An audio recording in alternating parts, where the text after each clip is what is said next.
anyways, when I was pregnant with my daughter, I was about 5 weeks pregnant. No, it was 10. Okay, sorry. She's part of all my miracles. Uh, I was about 10 weeks pregnant, and I went to the doctor because I started spotting. I started bleeding.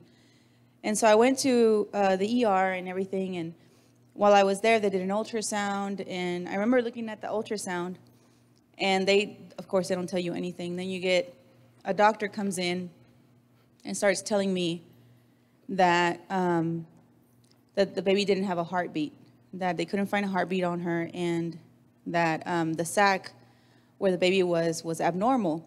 And that's like the exact words that they used. They said the sac where the baby is abnormal, and you're having a miscarriage. You know, your baby is not doesn't have a heartbeat, and your body's trying to get rid of her. So they pretty much gave me antibiotics and sent me home to have my miscarriage. And I hadn't been to church in years, and I decided to come with. It was my brother's birthday and stuff, and so Paula and Carlos, you know, they went over there and everything, and I came with them. I came home with them. And she said, just come with me. I was like out of my mind. I didn't know what to think or feel or anything. This is my firstborn and, you know, my first baby, and, you know, I'm losing her.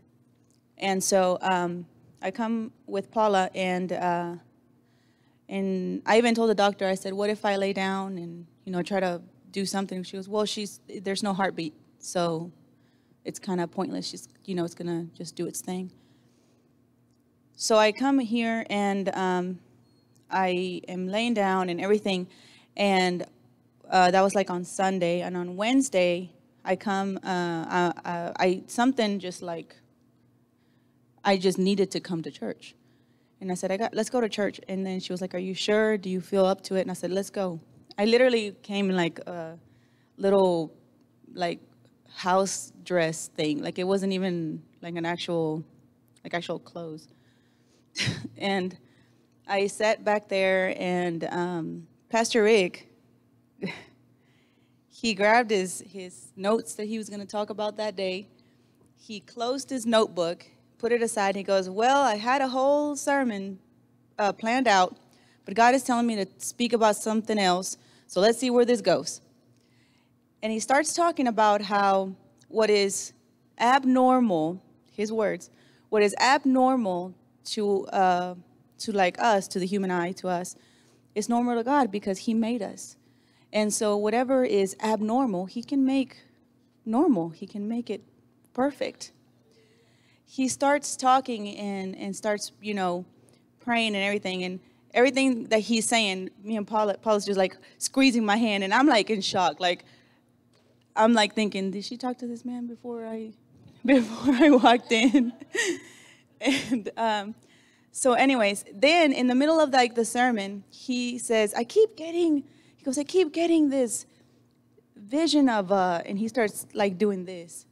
He goes like this, and he goes, bladder or a womb, maybe. I'm not showing, by the way. And he goes, does anybody have a problem with like a bladder or a womb? And Paula like lifts up my hand. I'm like in slow motion in my brain. You know, like all this is happening, and I'm like trying to take everything in and trying to figure out what is happening, you know? And Paula like lifts up my hand real quick, and he goes, okay, I'm going to pray for you. I feel like God wants me to pray for you, so I'm going to pray for you. I was like, okay.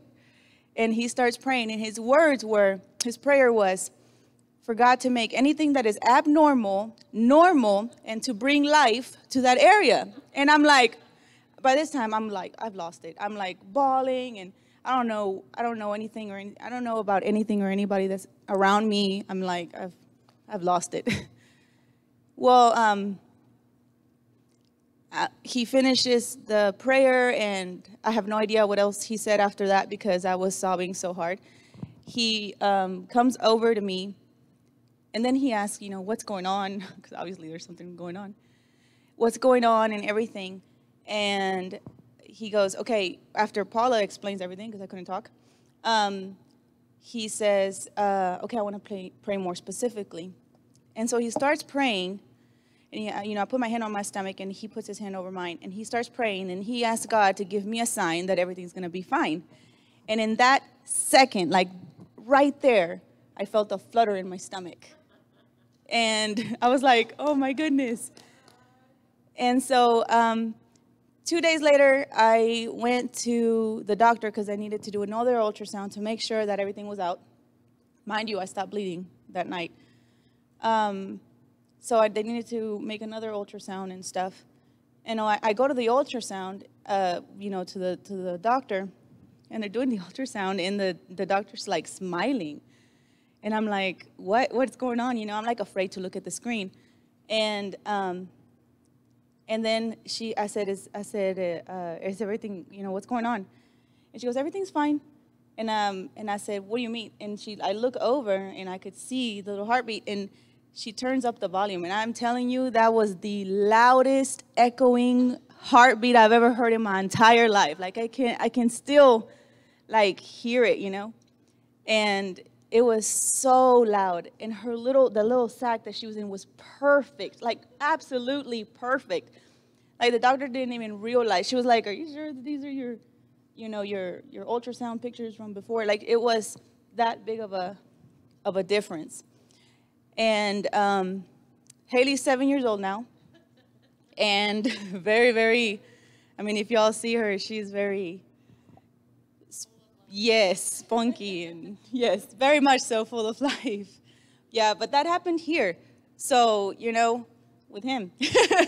It's not me. It just wasn't there. I just didn't have the stamina. Matter of fact, the first time I came, I was in my scooter. That was first and second time I was here, so it's been the third time I was here. And I asked him for prayer. I said, I guess there's so much in me that I want God to do. I just have such a longing to serve the Lord in the capacity He's called me. And that's why I went up there. Well, he began to pray for that, but then he began to prophesy. And he prophesied that I'm going to run. I'm going to run. And I believe it because that was a confirmation. My daughter told me the very first week this all came about. She prophesied and said, you're going to run.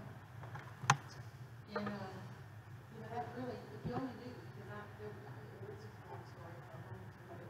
You go from, balance is way over there. If you don't have any balance, you're pretty much out of your shape. You can't do nothing anyway. I used to stand up. I had no center of gravity. And so that is huge. And the Lord restored that. We can't spend anything after that. Anyway, so he prophesies that I was running. Well, I want you to know that a couple of Monday nights ago, we were at prayer, and the Spirit of the Lord fell on me, and I was bouncing like a ball. Was I not? I couldn't see myself. But it's like the Holy Ghost had my legs, and I couldn't even move. And I began to run. I ran all the way over here and all the way back. And by then I was spent because the Spirit of the Lord had come with me. And I was like, oh my goodness.